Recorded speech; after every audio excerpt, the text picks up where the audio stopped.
Bonjour et bienvenue à tous. Comme chaque jour, nous vous accueillons aujourd'hui à la station d'analyse après-marché. C'est une station d'analyse après-marché. Ici, nous examinons, après la clôture, ce que le Nifty a confirmé aujourd'hui, où se trouvait l'intérêt des acheteurs et où se trouvait l'intérêt des vendeurs. D'accord. Pas de conseil d'achat, etc. C'est une session d'analyse après-marché de 10 à 15 minutes. Après quoi, nous prenons les questions de tout le monde. Si vous êtes nouveau et souhaitez apprendre le flux de commandes ou bien utiliser GoCharting efficacement, vous pouvez rejoindre ces sessions en direct, chaque jour. Le lien pour cette session en direct est téléchargé sur la communauté Discord et Telegram de GoCharting.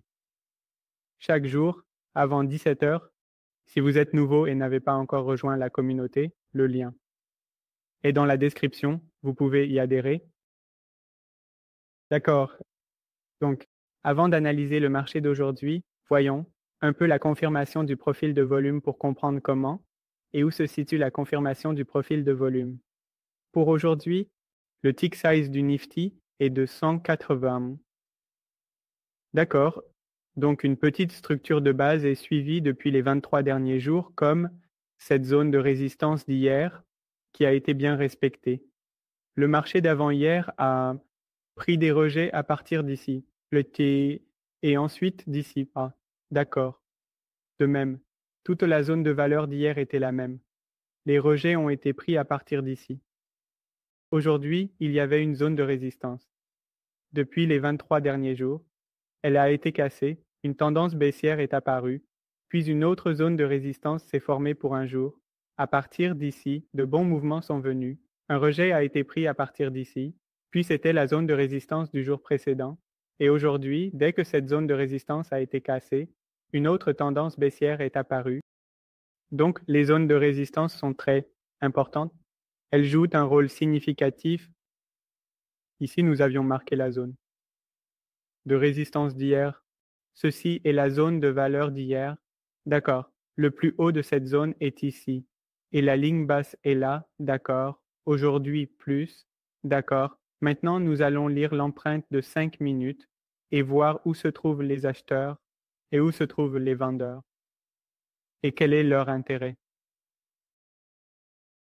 Avant de lire l'empreinte, nous devons savoir ce qu'est le delta, parce qu'avec l'aide du delta, s'il vous plaît, dès que j'arrêterai le direct, j'arrêterai l'enregistrement, je prendrai vos questions, et ensuite nous irons voir sur l'empreinte où se trouvaient les acheteurs et les vendeurs, et quel est leur intérêt.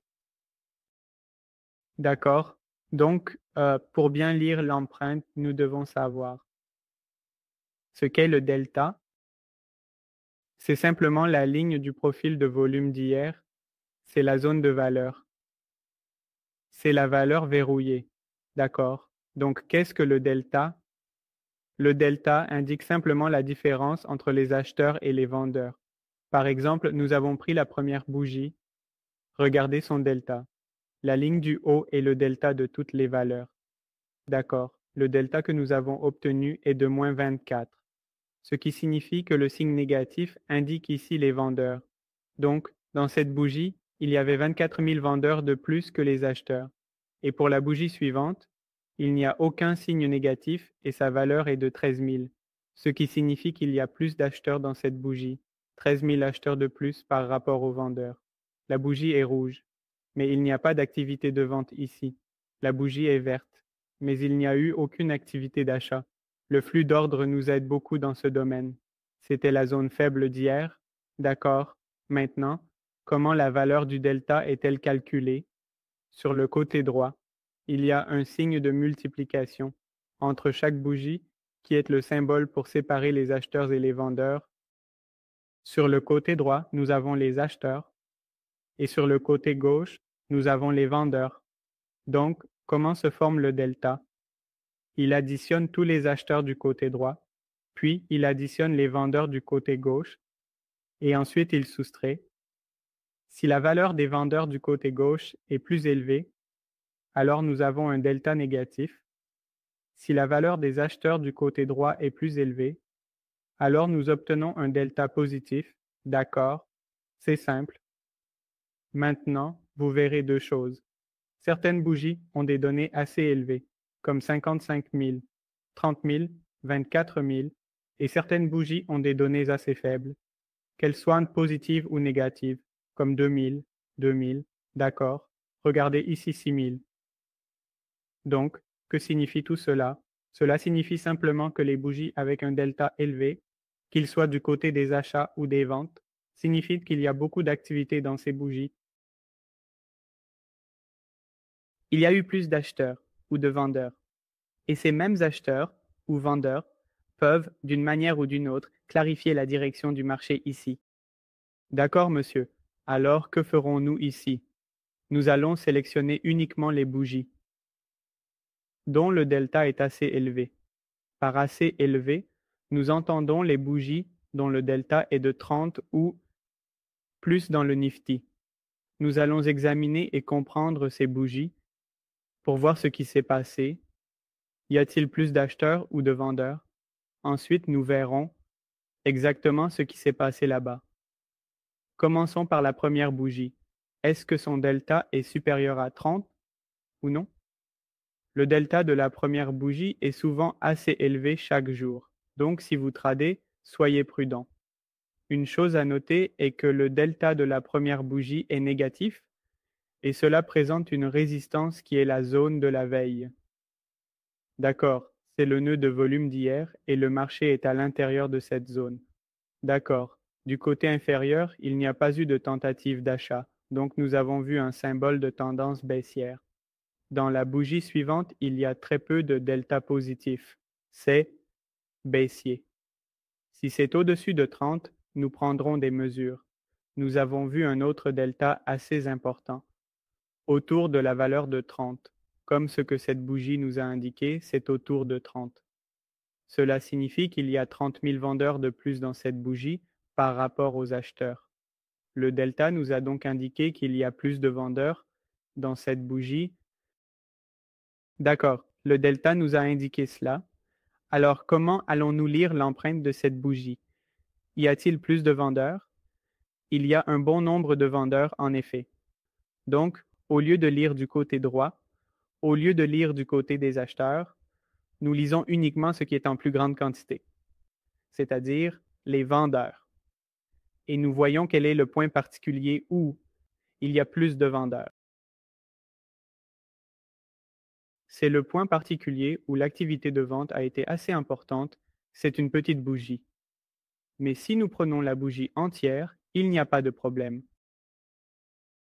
Regardez, il y a eu des ventes à 39 et à 34 des ventes assez importantes.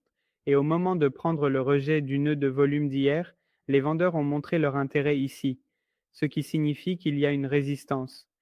Au moment de prendre le rejet de cette résistance, les vendeurs ont montré leur intérêt en effectuant des activités de vente, ce qui est une très bonne confirmation. Une autre bougie a été observée avec des données assez importantes de 55. Si nous demandons la zone de vente de cette bougie, dès la première bougie, regardez, 27, 25, c'est là que la plupart des ventes ont eu lieu. À l'intérieur de cette bougie, des ventes ont eu lieu à nouveau dans cette zone. Et maintenant, le prix a cassé de quel côté? Il a cassé vers le bas. Donc cela signifie que cette vente n'a été absorbée nulle part et elle peut bien fonctionner comme une résistance. C'est exactement ce qui s'est passé. Un rejet a eu lieu. Désolé, un petit repli a eu lieu et un rejet ici sur le repli dans le sens ou comment le repli est indiqué. Le repli a eu lieu, regarde. La vente continue de 5 à 50 000, 30 000 et seulement 10 000, 2 000. Pendant le repli, il y a des achats ici.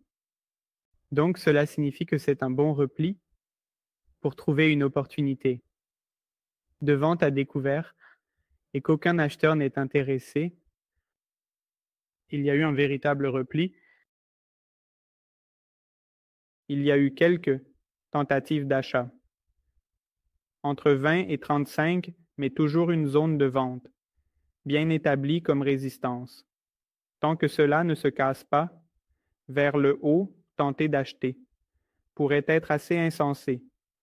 Une tentative d'achat a eu lieu, mais cette zone n'a pas été cassée. Un nouveau recul s'est produit.